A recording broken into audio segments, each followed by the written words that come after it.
Friends, শুভ দুপুর। দেখো আজকে আমি এটা করেছি আলু দিয়ে ডিমের অমলেট করে টমেটো দিয়ে ঝোল ঝোলে করে একটা তরকারি, বাটি পোস্ত। আমাদের পোস্ত মাস্ট, আলু পোস্ত না হলে বাটি পোস্ত যদি না থাকে খাওয়ার সময় কাঁচা পোস্ত বাটতেই হবে। আর আছে বেগুন ভাজা,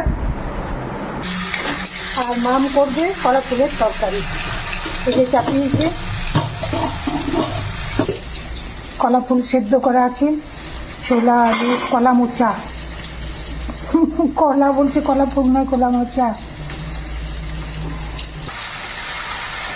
টমেটোকে আগে ভেজে নিলে টমেটো, তারপর গোটা গরম মশলা, কালো জিরে, তেজপাতা।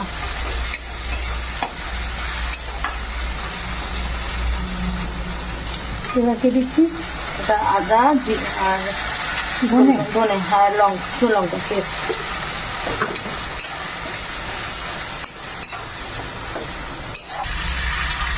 এবার কলা ফুল বা মোচা সেদ্ধটা ঢাললাম। এতে দেওয়া আছে কলাইতে সেদ্ধ কলা ফুল, কলাই, কাঁচা লঙ্কা, আলু সব সেদ্ধ করে নিয়েছে একসাথে। মশলাটা ভেজে নিলে আগে সেটা কষিয়ে নিচ্ছে, নুনটা দেওয়া হচ্ছে। এইটা এবার কী মশলা দিবি? এটা জিরে গুঁড়ো আর কাশ্মীরি লঙ্কা অল্প মতো, আর হলুদ। এবার একটু মিষ্টি দিচ্ছে। আমরা একটু বেশি করে মিষ্টি খাই। হ্যাঁ, আমরা একটু বেশি মিষ্টি খাই, একটু মিষ্টি তরকারি না হলে ভালো লাগে না খেতে। একটু হালকা করে গরম মশলা দিয়ে দিল। এটা রেখে দাও, দিয়ে নামিয়ে দেবো। মাম, এটা হয়ে এসছে।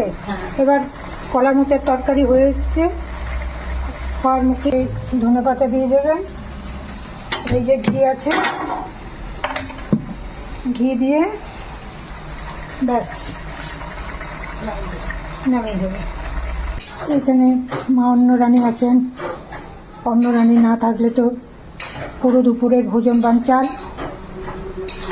সবাই ভালো থেকো, সুস্থ।